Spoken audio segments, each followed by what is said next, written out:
Bon David, quelques jours avant la réception de Bayonne, vous avez remporté votre deuxième match en N2 cette saison à Montlouis. Un match différent de Dinan, mais ça fait, j'imagine que c'est toujours plaisant de voir que l'équipe répond dans différents contextes et puis dans différents scénarios de match. C'était notre première à l'extérieur de ce championnat, donc voilà, on avait envie de démontrer qu'on avait une équipe qui était capable de se déplacer, d'être performante et puis aussi de ramener des points.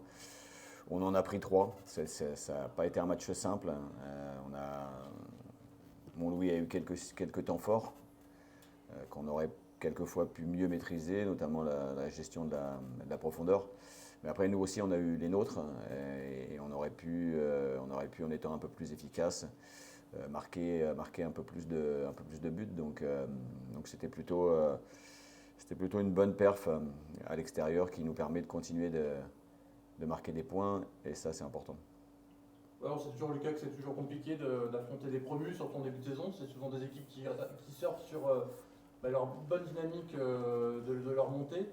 Et d'avoir gagné ce match, c'est vraiment une belle performance de votre part. Oui, complètement. On savait qu'en les prenant aussitôt dans le championnat, ils allaient être pleins d'ambition, pleins d'énergie et qu'il allait falloir faire le dos rond sur certaines parties du match. C'est ce qu'on a réussi à faire et à marquer dans nos temps forts. Donc c'est 3 bons points de prix à l'extérieur. On voit d'ailleurs depuis la reprise de juillet, les pistons qui sont hyper sollicités, que ce soit toi avec Enzo sur le côté gauche, Maël Sedagonji, c'est d'ailleurs de lui que par l'action du but là, contre Montlouis, ou Théo Chauvier.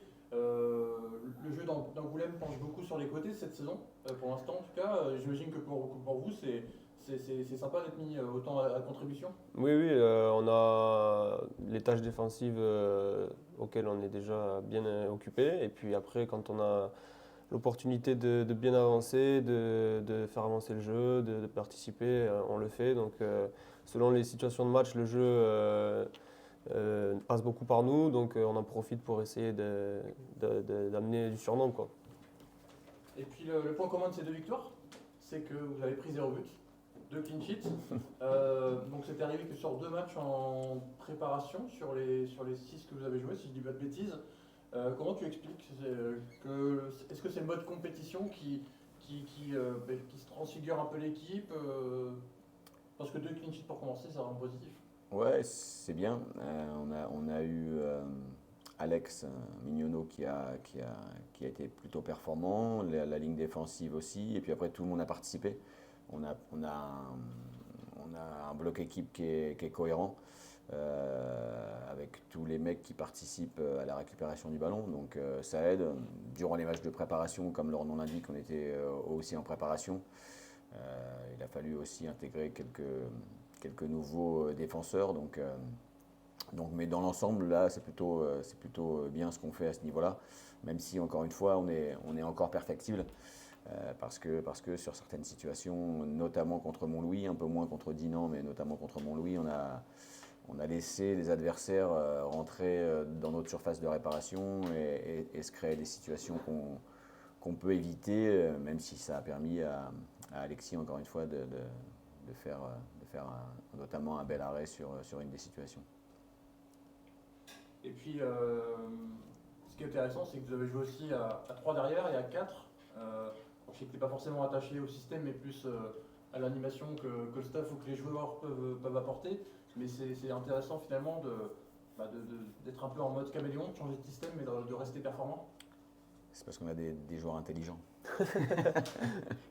Non, mais c'est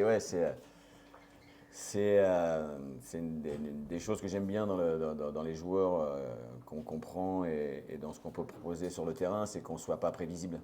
Donc voilà, ça peut partir d'animations différentes, de systèmes différents. Ça peut être aussi des systèmes hybrides qui peuvent changer en cours de match. Donc voilà, on travaille pas mal en séance. On change souvent aussi les systèmes en séance de façon à ce que les gars puissent avoir des repères dans les différents systèmes. Mais oui, effectivement, ça nous permet d'être imprévisibles et c'est ce qu'on voulait aussi de nouveau sur cette saison, sur les différents matchs. Oui. D'ailleurs, quand on est comme toi un piston assez offensif, de jouer à 3, de jouer à 4, est-ce que Est-ce que ton rôle sur le match a fondamentalement changé ou pas trop? Non, pas fondamentalement, mais après, c'est plus l'animation. Pour nous, ça ne change pas énormément. On s'adapte, quoi. Je pense que c'est quand même un gros point fort pour l'équipe de pouvoir jouer dans les deux systèmes. Parce qu'on a vu que contre Dinan, ça a énormément perturbé leur façon de défendre et au bout de 20 minutes, on était devant. Donc pour nous, on sait on a cette arme-là de pouvoir jouer dans les deux systèmes. Et puis en tant que piston ou latéral gauche ou de l'autre côté à droite, je pense que les joueurs on s'adapte et c'est à peu près les mêmes repères, quoi. Ouais. Et puis notre arme, c'est on continue un peu dans le mode imprévisible avec 4 buteurs différents sur ce début de saison. Forcément, c'est intéressant quand le scoring repose sur beaucoup de joueurs. Ouais, on a des gars qui sont capables de marquer de différents endroits. Et puis le fait, comme tu le dis, d'avoir aussi différents buteurs, ça permet de moins cibler le gars ou les deux gars qui pourraient éventuellement marquer. Donc voilà, de la même façon que bien défendre, voilà, ça doit être l'envie de tout le monde. Bien attaquer, ça doit être aussi l'envie de tout le monde. Et tout le monde doit participer aux attaques que l'on met en place. Et c'est ce que je dis toujours aux joueurs. Si on n'a pas au minima 5 joueurs dans la surface de réparation, c'est plus compliqué de marquer. Donc voilà, on les a souvent eus sur les centres. On a souvent été en nombre sur les centres devant le but. Et ça permet d'avoir plus de chances d'être à la réception et de marquer des buts. Donc, D'ailleurs, votre but à Montlouis-le-Prou avec notamment Joe Loïc qui était dans la surface et qui arrive à redoubler avec Mamad. Donc c'est signe qu'il y avait de la présence dans cette surface. ouais, il a mis une belle passe D. Je lui ai dit aussi après le match, c'est bien qu'il puisse aussi débloquer son compteur passe décisive sur cette situation-là. Mais ouais, ça a été une autre forme d'approche du but puisque ça a été plus sur du jeu combiné intérieur demi-espace. Mais oui, en effet, il y avait aussi du monde dans la surface à ce moment-là, quoi. Et puis Bayonne, du coup, c'est un club que la CFC retrouve en championnat. Après plusieurs années où finalement il n'y avait que des matchs amicaux contre eux. D'ailleurs, vous les battez sur le deuxième match de préparation 1-0, but de Escarpite à Jetmo. Bon, même si c'était il y a un mois, début de préparation, qu'est-ce que tu retiens de ce match, Lucas? Qu'il y avait de l'engagement déjà. Bon, c'était un match bien engagé, ouais, comme je viens de te dire.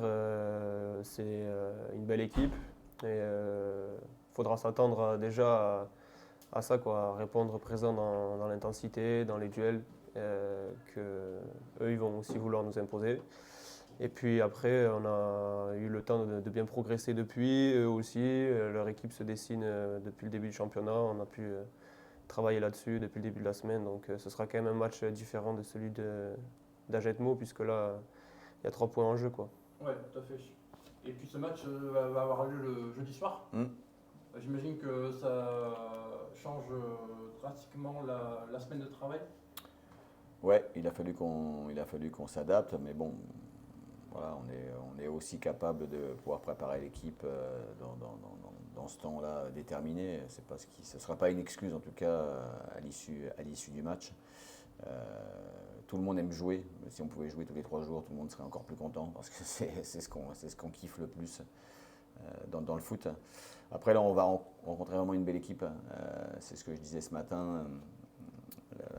C'est croissant au niveau de l'intensité et du niveau des équipes qu'on rencontre. C'était ma question suivante. Hein. C'est vrai que j'ai l'impression que c'est un peu croissant au niveau des adversaires. Dinan était peut-être un peu moins fort que Montlouis. Montlouis sera peut-être un peu moins fort que Bayonne. Et j'anticipe sur la semaine d'après, les Herbiers sera peut-être un peu meilleur que Bayonne encore. Donc vous montez crescendo. Je ne suis pas sûr que les Herbiers soient meilleurs que Bayonne. Il faudra qu'ils le prouvent sur le terrain et on verra leur confrontation, ce que ça donnera. Mais en tout cas, voilà, Bayonne, c'est une équipe qui avait de la qualité l'année dernière déjà, qui a fait une vraie belle saison. Et on l'a vu sur le match amical, il y a des joueurs talentueux qui sont capables de bien s'exprimer avec le ballon. Et puis c'est une équipe qui avance beaucoup aussi, qui met beaucoup d'intensité dans ses actes défensifs, qui recherche beaucoup le duel et qui met ce qu'il faut quand le ballon est entre les deux. Donc ce ne sera pas un match simple et je pense en effet que l'intensité et le niveau va encore s'élever d'un cran. Donc à nous, on va savoir si oui ou non on peut encore activer le levier et continuer de progresser et prendre des points contre cette équipe de Bayonne. Bon, après, j'imagine que la première place, ça reste anecdotique après 2 journées, mais le fait de bien démarrer, forcément, ça apporte de la confiance. C'est déjà 6 points dans notre coffre-fort. On en a déjà 6, il en manque encore quelques-uns pour atteindre l'objectif du maintien, mais il vaut mieux commencer avec 6 qu'avec 0. Donc voilà, c'est une bonne entame dans le cadre de l'objectif primordial qu'on s'est fixé avec le club, de laisser l'équipe en National 2. Voilà. Après, maintenant, il faut encore une fois, le nombre de points, il est important, mais il faut aussi se concentrer sur ce qu'on met à l'intérieur des matchs. Et voilà, là, on peut et on doit encore progresser dans pas mal de domaines, mais on n'est qu'à la J2 aussi. Donc à la J2, l'année dernière, dans une poule sud, on n'avait pas autant de points que ça. Donc 1 point on avait, donc on préfère en avoir 6, ça c'est sûr. Et puis après 3 journées, tu n'avais toujours qu'un seul point avec la défaite à Grasse, malheureusement. Oui, c'est pour ça que c'est bien, on est tous contents d'avoir 6 points. Maintenant, il ne faut pas s'en satisfaire. On a un beau match à jouer là contre Bayonne. Voilà, à Le Bon, on veut aussi que les gens, on l'a déjà dit, repartent heureux, d'avoir vu des belles choses sur le terrain. Donc il faudra s'engager sur ce match-là pour que tout le monde reparte heureux et qu'on prenne des points. Oui, c'est vrai qu'entre le match de Dinan et le match de Montlouis, le coach il a procédé à 2 changements malgré la victoire contre Dinan. C'est aussi signe que la concurrence bat son plein, notamment sur les postes excentrés où vous êtes 4 super joueurs. Il y a de la concurrence forcément, et donc là forcément c'est positif. Qui dit concurrence dit forcément émulation. Oui, complètement. Depuis le début, on sait que, et on se l'est dit, le coach nous le dit, le staff nous le dit, qu'on est un groupe et que c'est un groupe qui réalise les objectifs qu'on s'est fixés. Donc c'est très bien, c'est important que la concurrence soit saine et que tout le monde puisse apporter sa pierre à l'édifice dans l'effectif. Et ça c'est encore vu ce week-end, vu que Mamad y rentre et il nous fait gagner. Donc on a cette habitude-là, on va dire, à la CFC l'année dernière déjà, les entrants, ils nous faisaient souvent beaucoup de bien. Et il faut que ça continue comme ça. Bah justement, le but de Mamad qui est un finisher, toi c'est vrai que tu raisonnes forcément à 16, mais tu englobes encore plus les joueurs qui ne sont pas forcément convoqués. Forcément, un joueur du banc qui arrive à faire la diff et à apporter les 3 points, c'est quelque chose que tu apprécies grandement. Oui, il a montré sur l'action qu'il a réalisé tout le talent qu'il pouvait avoir et qu'il pouvait apporter à l'équipe. Mais après, comme le dit Lucas, c'est vrai que tu ne peux pas atteindre un objectif avec 11 joueurs. Là, on a des joueurs qui vont jouer avec la réserve, qui sont importants aussi, qui se donnent à l'entraînement et qui ont faim et qui auront aussi du temps de jeu plus tard. Voilà, mais il faut que tout le monde reste concentré dans l'objectif et que tout le monde continue à se bagarrer pour avoir du temps de jeu et pour faire gagner l'équipe. Bon, et puis deux petites questions pour terminer. La première, c'est vrai qu'en passé, il y avait l'objectif de prendre beaucoup de points à Le Bon. C'est ce que vous avez réussi à faire contre Dinan. L'objectif, c'est d'enchaîner là, contre Bayonne. Il faut qu'on soit performant dans tout ce qu'on va proposer. Voilà, défensivement, si on arrive à être aussi cohérent et si on réussit à préserver notre but inviolé, déjà on a plus de chances de prendre 3 points. Et puis après qu'on réussisse à déséquilibrer cette équipe, ce qui ne sera pas simple, de Bayonne, pour pouvoir se créer des belles situations, des belles occasions et les transformer en buts. Bon, et puis un point d'infirmerie. Est-ce que par rapport à Montlouis, il y a potentiellement des retours ou des joueurs qui ne seront pas présents? Paul Mélian, qui revient dans l'entraînement collectif. Donc lui sera éligible. Après non, Lucas, ce sera la semaine prochaine seulement. Voilà. Comme M. Mélian. Merci.